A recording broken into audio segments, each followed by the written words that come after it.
Hi friends! Today we're talking about early versus late banding of butt kids, things you should consider, the pros and cons of early banding, and the results of our experiment we did last year testing out early banding on a handful of kids. They're 11 months old now, so it's time for an update. Let's dive in. Hey friends, welcome to the Get Goatwise podcast. Are you longing to raise goats and other animals for food but don't know where to start? Do you want to be more self-sufficient and less dependent on the grocery store? Do you wish you had a mentor to walk you through raising livestock? Hi, I'm Millie, animal scientist, cattle girl turned goat rancher, co-owner of Dry Creek Livestock, and simple living enthusiast. For 15 years, I've been on a mission to raise all of our own meat, eggs, and dairy. Here, we'll talk about raising goats and other homestead livestock, how to create sustainable animal management systems that actually work, and a bit of off-grid life with kids and livestock. If you're ready to take control of your food supply, raise livestock with confidence, and provide your family with the most nourishing meat, eggs, and dairy available, you're in the right place. Kick off your muck boots, pour a cup of coffee, and let's talk livestock. Hey there! We still have a few goats that will ship in time for Easter delivery, so if you've been thinking about it, head on over to drycreekheritagemeats.com/podcast special, where you can grab your gift card and get access to an exclusive sampler bundle of goat meat. That's 6 pounds of grass-fed, grass-finished goat meat, enough to try out and find out you love it. Or if you want more meat, you can use the gift card on any bundle we offer. If you've been thinking about raising meat goats for your own use but haven't tried the meat, this is a great way to explore goat meat before you start raising them yourself. Your order also includes free shipping in the United States, excluding Alaska and Hawaii, free organs and bones with your order, perfect for nutrient-rich broths and extra flavor, and delicious goat meat recipes so you'll know exactly how to prepare the best meals with your goat meat. Claim your gift card now at drycreekheritagemeats.com/podcast special. I'm excited to get this healthy, delicious meat onto your table. What's happening on the ranch? We had a storm move through and it dropped 8 inches of snow. Everything is doing fine and the goats are frolicking in their white playground. One thing about snow is the warmer temperatures it brings. We don't get snow when it's well below zero, so along with the snow, we have a warm-up. And this will be good moisture to grow grass in a couple of months. We found the location of the chicken egg stash. At least one hen started laying a couple weeks ago, but we were only finding eggs from a couple of hens. I knew there had to be more laying, but where? Darcy finally found them in a very obvious corner of the barn. I can't believe the dogs didn't eat them. Or maybe they did, and there are a lot more hens laying than I thought. Regardless, we have eggs, so no more store-bought eggs. Thank goodness. I'll be telling this story of my egg purchases in the newsletter this week. I have been planning on ordering chicks, but the availability of the breeds I want is limited and the cost is crazy high because everyone wants chickens now. I wonder if people know it takes about 6 months before they lay eggs. I'll be watching the farm stores for the breeds I want, or I'll hatch out my own this year. But I'm happy for the hatcheries. They should have a successful year, and they need it. Last summer when we were kidding, I tested out banding butt kids at birth. I said I'd give an update, and I think it's been long enough to see the results since the kids are now 11 months old. I had never really considered the idea of banding at birth until my commercial goat mentor told me that's what they do with everything. When they go out and check goats during kidding, they tag all the kids each day and band the butt kids. So here are some pros. It's easier on the kids, and it's easier on the handlers. The job is done. You don't have to worry about getting it done in time or separating the kids early enough to prevent unintended breeding. Goats are crazy that way. They'll breed successfully a lot sooner than you think they will. That's as early as 6 weeks old for some miniature breeds. Now for the cons. There's a risk of urinary tract problems in bucks and wethers. This is a common thing that's talked about in goats, but in all my years of raising goats, I've never had one of my goats have trouble with urinary calculi. There's a lot to this, and I don't want to dig into it too deep today, but there are a lot of misunderstandings when it comes to urinary calculi.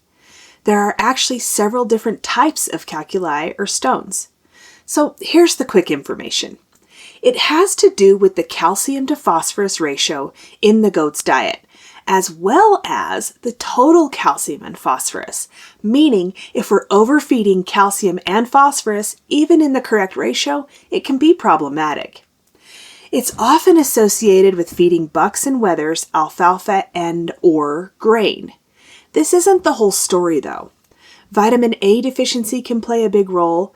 The pH of the urine is important. Alkaline urine creates an environment where the excess minerals can precipitate out and cause stones. So, what can you do to prevent urinary calculi? Water and salt. Plenty of clean, fresh water all the time keeps them hydrated, dilutes the urine, and prevents the formation of calculi. And the salt causes them to drink more water. I think we've not had problems because of our obsession with water and mineral. The mineral mix is 40% salt. As far as water, goats won't drink water that has poop in it. Multiple water containers are a godsend. If they poop in one, they haven't pooped in them all. Specifically, preventing urinary calculi was not the intention of our system. But when you focus on the whole health of the animal, you simply avoid a lot of the problems we commonly see in livestock. And when you keep your system simple, it's much easier to identify the cause of a problem when it happens. Why is urinary calculi associated with early banding of buck kids? The theory is that their urethra doesn't develop further once they're castrated, so the diameter of the urethra is smaller, and that increases the chances of not being able to pass even a tiny stone. I'm not sure about this though. There's contradicting research, so I hesitate to say one way or the other. The only other negative for me as far as early banding is that I may band a kid that would have been a fabulous buck prospect. Again, this has made me rethink my criteria for keeping bucks. In the past, I've collected all my data on the kids at birth and then watched them grow.